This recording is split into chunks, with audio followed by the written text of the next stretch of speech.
सनातन धर्म वालों को दूसरे पंथ वाले प्रलोभन दे करके अनेक प्रकार के कि तुम्हारे धर्म में क्या है ऐसा, भगवान कोई नहीं होता है, राम तो ऐसे ही हैं, लक्ष्मण तो ऐसे ही हैं, श्री कृष्ण जी तो ऐसे थे, क्या थे, गोपिकाओं का वस्त्र हरण कर दिए, कोई भगवान है। अनेक प्रकार के लोग विचार देते हैं। यदि हमारे पास उचित उत्तर है तो हम उनको उत्तर दे सकते हैं।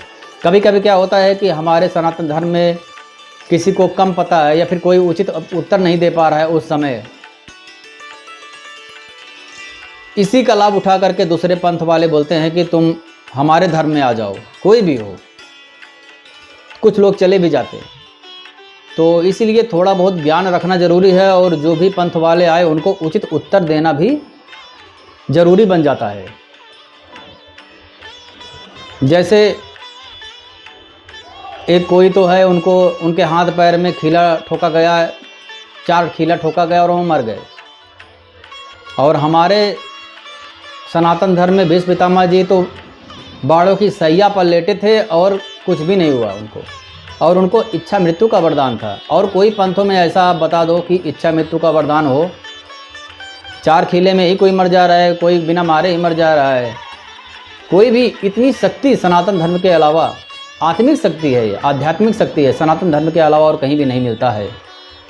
इसलिए सनातन धर्म में ही सबसे श्रेष्ठ है, सबसे पहले था, सदा से था।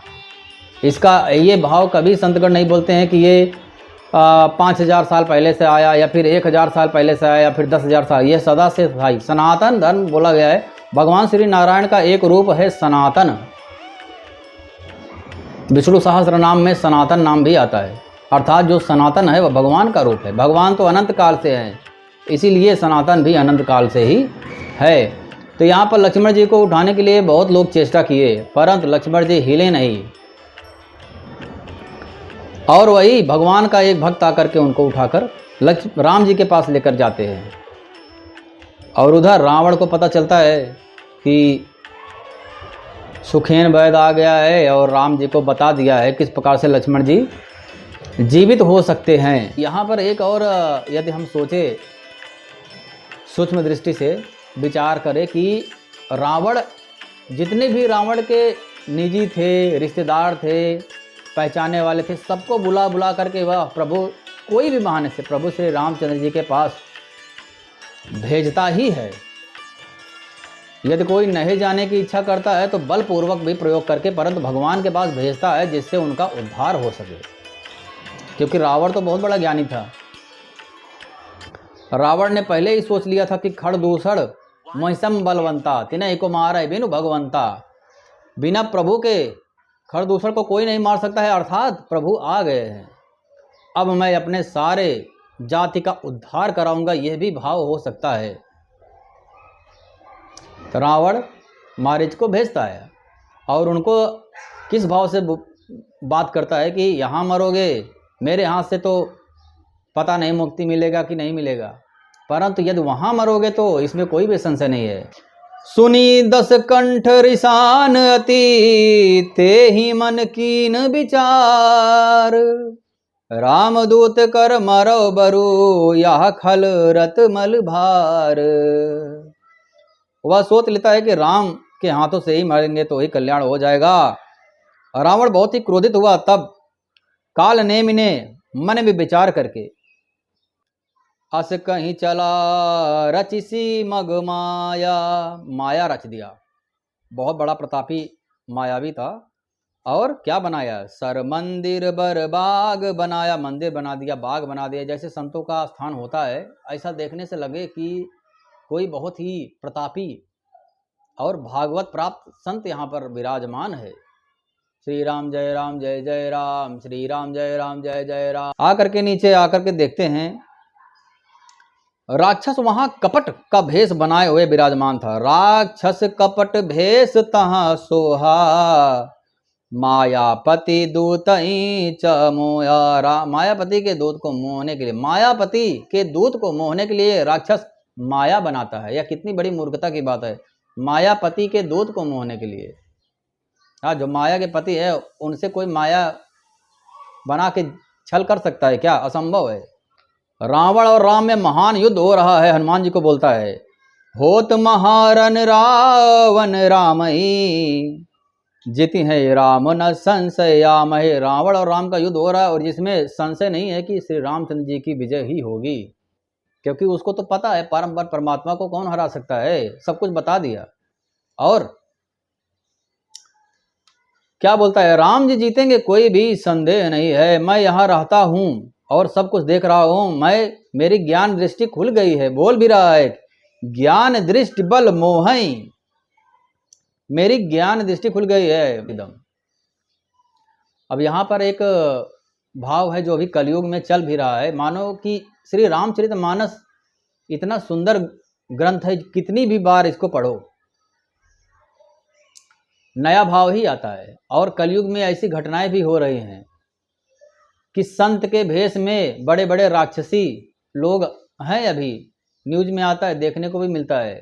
अगर उनका नाम पता करो तो निकलेगा कुछ दूसरा, अब्दुल रज्जाक फलाना ढिमका, और ऊपर से पियरी पहन के टीका लगाएंगे कोई मंदिर में और शिवलिंग लेकर के बैठे रहेंगे, भिक्षा दे दो, या फिर कोई प्रसाद भी वितरण कर रहे हैं। प्रसाद में पता नहीं वो अशुद्ध है कि नहीं है, ये तो आप सब समझ सकते हैं।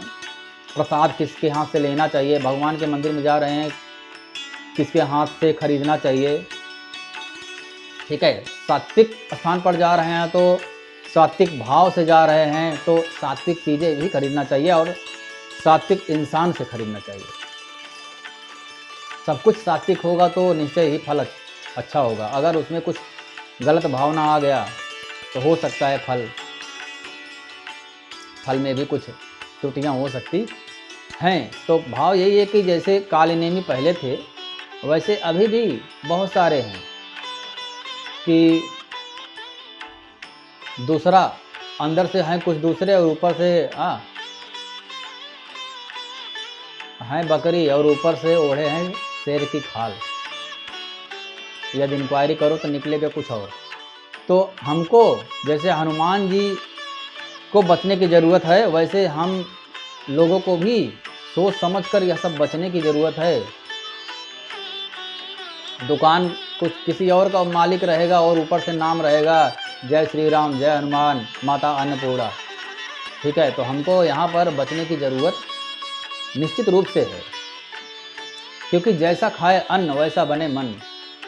सात्विक भोजन करेंगे तो विचार सात्विक आएंगे, नहीं तो हमारे विचार भी दूषित हो जाएंगे और हमको बुरा बात ही अच्छा लगेगा और हमारी बुद्धि उतना तीक्ष्ण नहीं रहेगी दूसरों को उत्तर देने के लिए। कोई दूसरा कुछ बोलेगा हम उत्तर भी नहीं दे पाएंगे तो हमको भी अंदर से लगेगा अरे हमारा सनातन धर्म खराब है, हनुमान जी खराब हैं, श्री रामचंद्र जी साधारण इंसान है, भगवान श्री कृष्ण साधारण इंसान है, ऐसा भाव आ जाएगा और हम अपना धर्म भूल करके कहीं और भटक जाएंगे।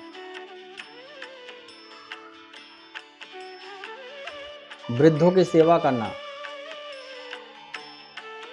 और स्त्री को सबसे प्रथम स्थान देना, उच्च स्थान उस स्त्री को दिया गया है। यह सब जीवों पर दया करना, अहिंसा परमो धर्मः, यह सब सनातन धर्म के अलावा और कहीं भी इतनी प्रधानता से नहीं मिलता है देखने को। तो गर्व होना चाहिए। और उसी प्रकार से यहाँ पर दिया गया है, वो राक्षस बताता है कि मुझे ज्ञान दृष्टि प्राप्त है, रामचंद्र जी विजय हो जाएंगे। और हनुमान जी क्या कहते हैं, मागा जलते ही दीन कमंडल। हनुमान जी बोलते हैं थोड़ा जल दे दो, तो वह कमंडल देता है कि ये लो पानी पी लो। हनुमान जी बोलते हैं कमंडल से मेरा काम नहीं चलेगा। हनुमान जी ने कहा थोड़े से जल से मैं तृप्त नहीं हो सकता हूँ। मांगा जलते ही दीन कमंडल, कहा का पी नहीं अघाई थोड़े जल, थोड़े से जल में मैं अघाऊंगा नहीं। तो बोलता है तालाब में स्नान करके आओ, मैं आपको ऐसी दीक्षा दे देता हूँ कि आपको भूख ही नहीं लगेगा। सर मज्जन करया तुर आवहु, दीक्षा देऊं ज्ञान ते पावहु, आपको दीक्षा दूंगा। तालाब में प्रवेश करते ही एक मगरी रहती थी वहां पर। वास्तव में वह कोई अप्सरा थी कोई शाप से वह मगरी बन गई थी और हनुमान जी के ऊपर दौड़ पड़ी। हनुमान जी के स्पर्श से ही वह मुक्त हो गई और मुक्त होने के बाद में जब अप्सरा रूप धारण की तब उसके दिव्य चक्षु खुले तो उन्होंने यह देखा कि ये तो संत नहीं है। उसने बताया ये तो संत है ही नहीं, ये तो है राक्षस। हे वानर, मैं तुम्हारे दर्शन से पाप रहित हो गई हूँ। कपि तव दरस भयउ निष्पापा, आपके दरस से पाप रहित हो गई हूँ। हे तात, श्रेष्ठ मुनि का शाप मिट गया है। हे कपि, यह मुनि नहीं है, यह तो घोर निशाचर है। इसीलिए कभी कभी हमको भी कोई भोजनालय है, हमको नहीं समझ में आ रहा है, पड़ोसी से किसी से पूछो, अरे यह किसका है? अन्नपूर्णा माता की जय लिखा है, परंतु है किसका है? कभी कभी वह बाजू वाला कोई मिल जाएगा बताने वाला, यदि हम पूछेंगे तो कि नहीं नहीं ये तो मियाँ का है, अब्दुल रज्जाक का है, फलाना का है, ढमका का है, तो आगे आपकी इच्छा, आपको खाना है खाओ, लेकिन आपको पता तो होना चाहिए ना कि वास्तव में किसका है। अब जैसे यहाँ पर इसने बता दिया कि यह मुनि नहीं है, घोर निशाचर है, तो महान निशाचर है, इसलिए मेरा वचन सत्य मानो। ऐसा कहकर ज्यों ही वह अप्सरा चली गई त्यों ही हनुमान जी तो भाई क्रोधित हो ही गए। अस कहीं गई अप्सरा जब ही निश्चर निकट गयो कपि। हनुमान जी तो बहुत जल्दी में थे कि मेरा समय बर्बाद हो रहा है, तुरंत पहुंचे, बात समझ में आ गई, तुरंत पहुंचे निश्चर के पास। उसके बाद क्या बोलते हैं, आप दीक्षा दीजिए, कोई दिक्कत नहीं है, लेकिन पहले मैं गुरु दक्षिणा दूंगा। आप उसके बाद मैं दीक्षा ले लूंगा, पहले मेरा गुरु दक्षिणा आप स्वीकार कीजिए।